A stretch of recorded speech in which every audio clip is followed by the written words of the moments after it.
Good afternoon, everybody. Alec Burnett, President of the Fauquier Chamber of Commerce. I'm joined today with Commissioner of Revenue for Fauquier County, Mr. Eric Maybach. Eric, good afternoon. Good to see you. Glad to be here. We want to kind of have a conversation today surrounding the elevated costs that we're experiencing. Gas and food and a variety of different costs are up as a result of inflation.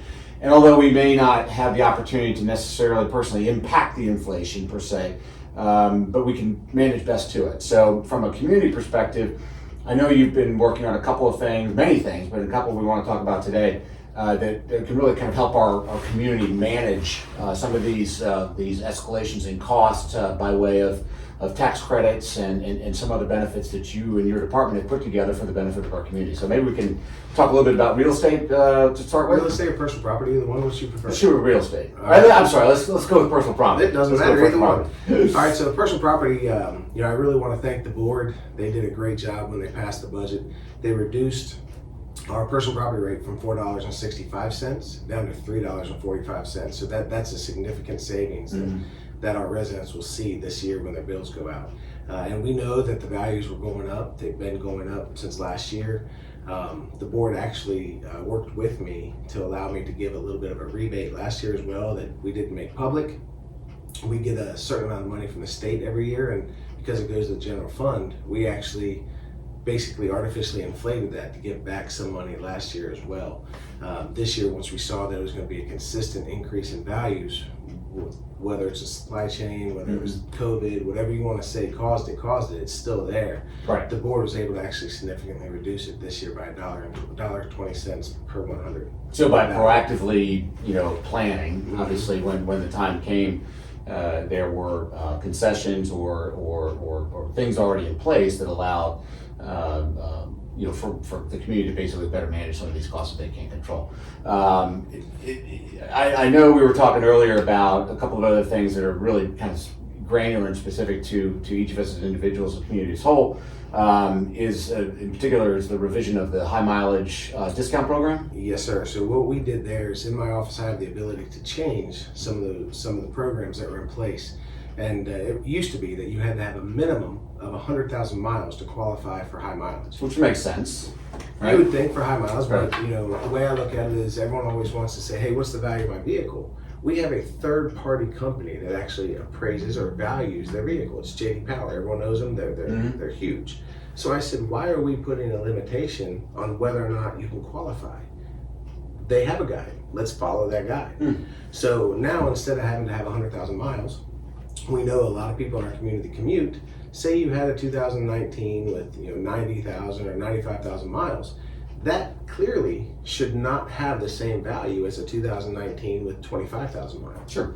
So what my policy did is we changed to starting January 1st of this year that if your vehicle qualifies for high mileage discount, it qualifies for the discount. You don't have to have a minimum number of miles in order to submit your documents.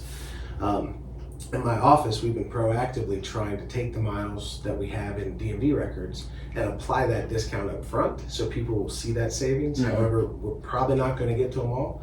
So I would suggest if you think you qualify for that discount, there's a high mileage chart on my website that you can review. And if you think you're close to that, submit the application, and that way we can get it applied to your bill.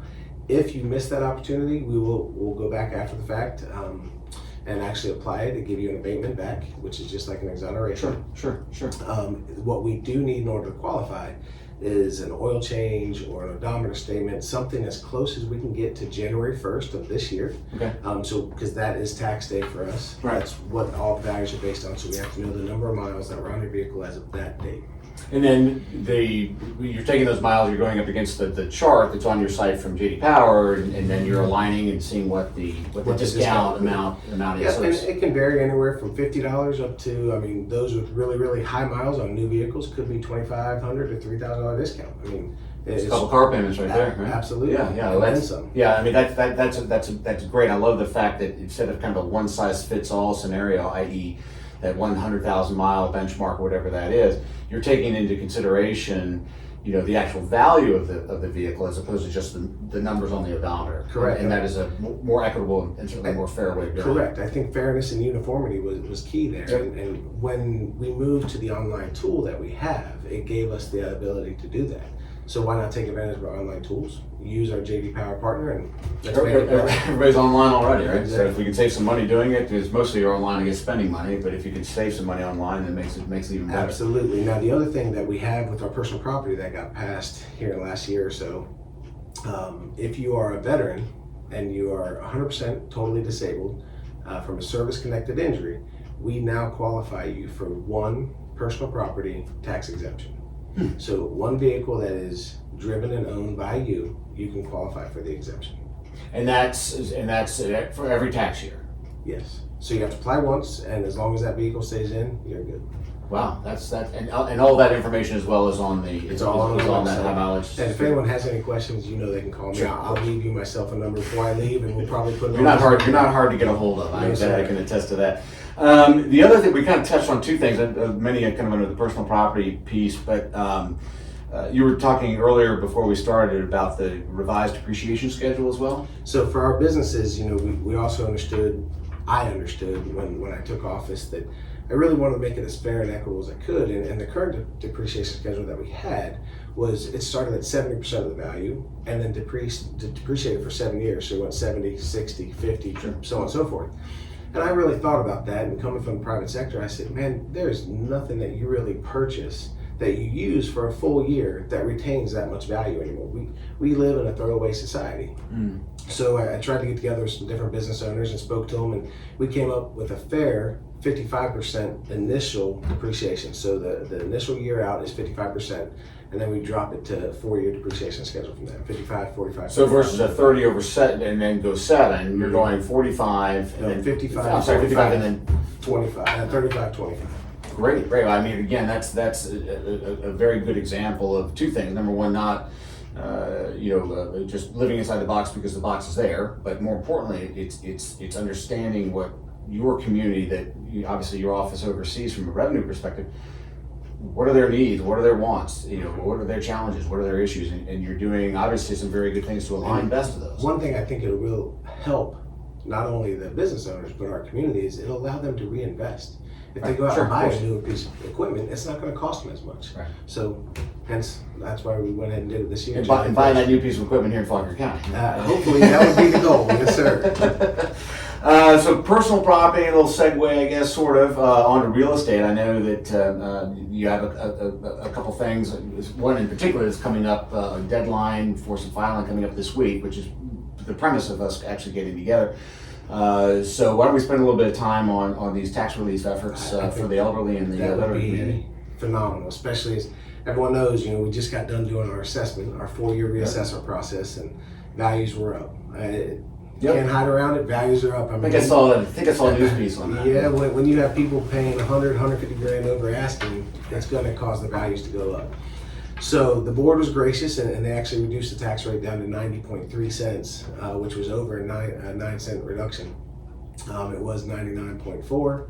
Now we're down to 90.3. So they did their part. Great. Based on the needs of the county. Great. We also have a couple different reliefs that we can do. One, obviously everyone in this county knows conservation is huge, so we have land use. Right, that's something if you qualify for, you're going to get it. The big thing that we have is tax relief for the elderly and disabled.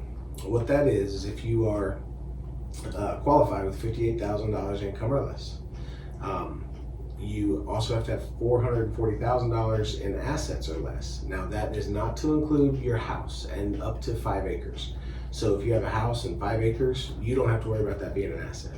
Okay. If you qualify, you then can have a tax relief of up to 100%.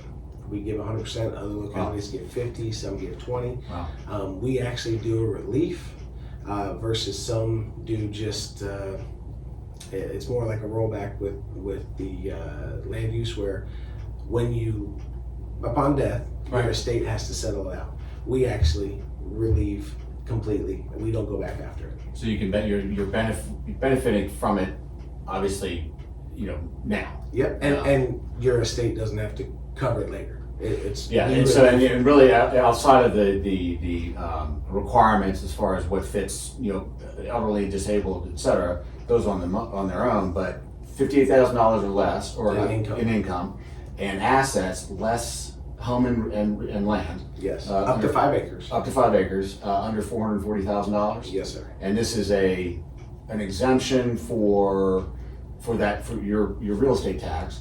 And again, is that similar to the personal property where you file once? So you have to file once, but then you'll have an annual filing of just like an affidavit saying, yes, nothing's changed. Okay. You'll have a reapplication every 3rd year that says, not only has nothing changed, but we also have, here are our parameters. This is where we are. We have to actually get all the nuts and bolts. Got it. And that makes sense just just to manage the program perspective.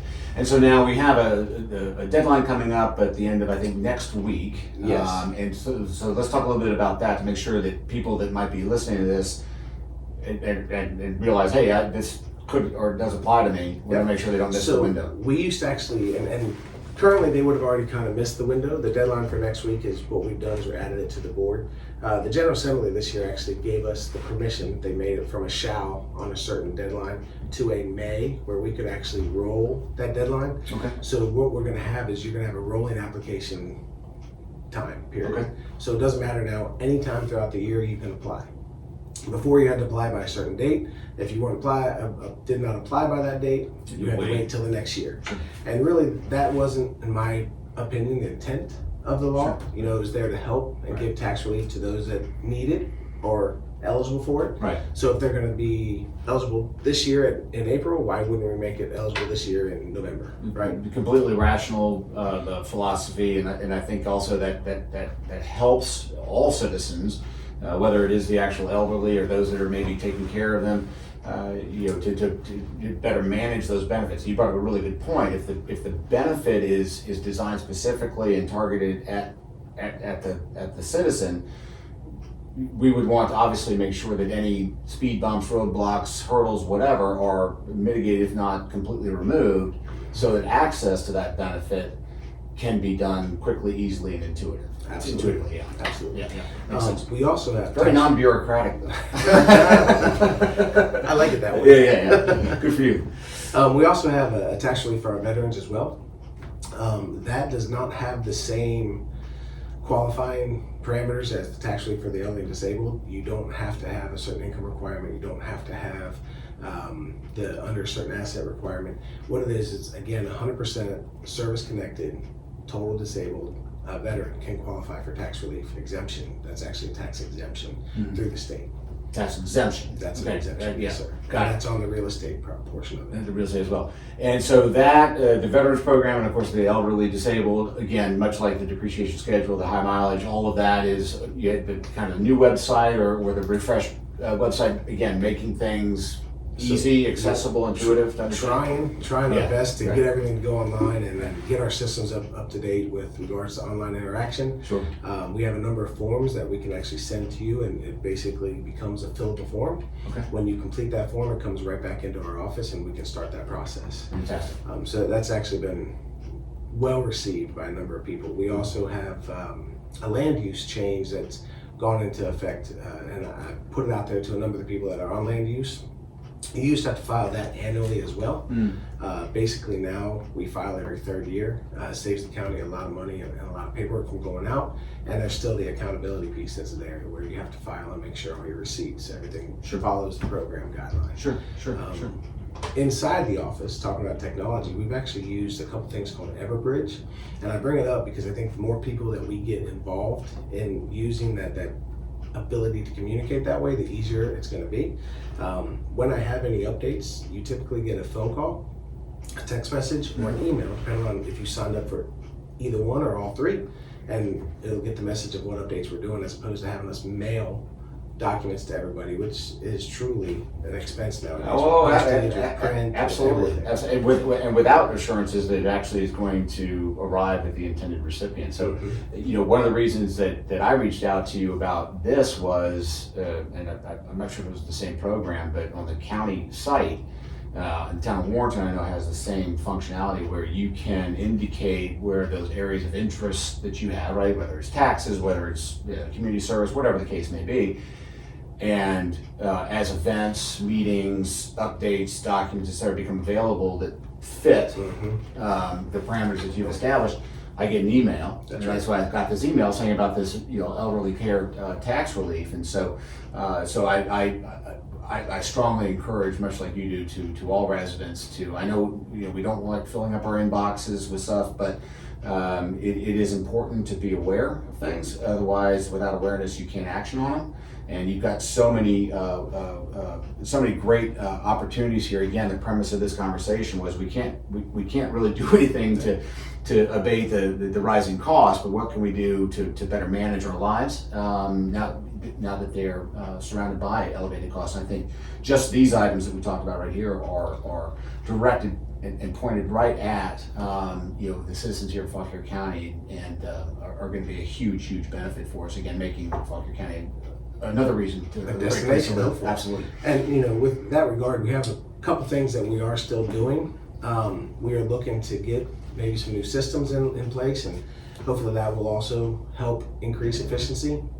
Like I said, we just finished up our last reassessment cycle.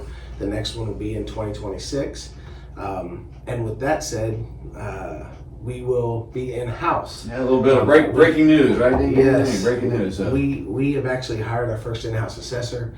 I can't say anything bad about Wampler Eanes. I just felt like the voters put me here to take on some accountability. I've had my own personal gripes with how the process was done maybe in the past. You don't feel like you can actually talk to those assessors when they come in from out of county, so I want to make sure that went away. Thankfully, again, with the board support, we have that position. We have hired a local girl. Fantastic. She was born and raised here in Fauquier County. She's been doing assessments for 15 years. She is about to hit the ground running next week. We're going to go out and start doing our building permits. Great. So for the first time, we're going to start hopefully saving the county a little bit of money and have some accountability here where if you have issues with your assessment, you can come talk to us directly. We don't have to wait for somebody to come in from another county. No 800 numbers or place holds and things. And then you're also, helping, of course, to contribute to the local workforce. I'm assuming there'll be folks within this department that will obviously be coming in as well. And to your point, it's about accountability, but it's also about efficiencies, right? And as well as the ability for the community to reach out to somebody that is connected to the community. That's right, and they can interact with them. Right. It's not over the phone. It's right here in my office, right. And I encourage everyone to come into my office. I mean, it's just so important to either pick up the phone, call me, come into my office. It's important that people in our community understand that we work for you guys, right. And that's something that my dad preached. My mom always taught us, and it's something that I think we should do more of. So I always try to get out, and you'll be hard pressed if you call me that you're not going to get my number directly. I mean, it took a while, but my staff now knows, no, Eric's going to want to talk to them. Let's just go ahead and send them in. Don't take a message. Right. I want to talk to them. Right. It's something that I pride myself on. Well, I can certainly attest to that. I mean, I've known you for a while, obviously, and we have that established relationship, but I've seen you interact with others. I've been to your office. I've seen how your staff works with folks.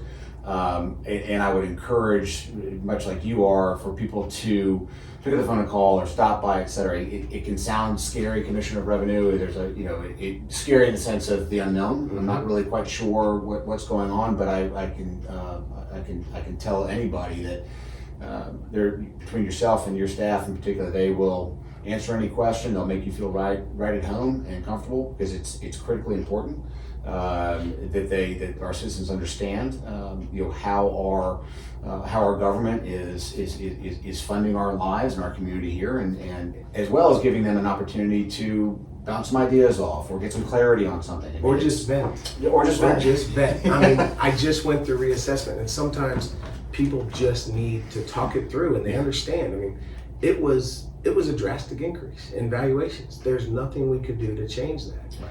But once you explained it and you talked to them, okay, we get it. Yeah.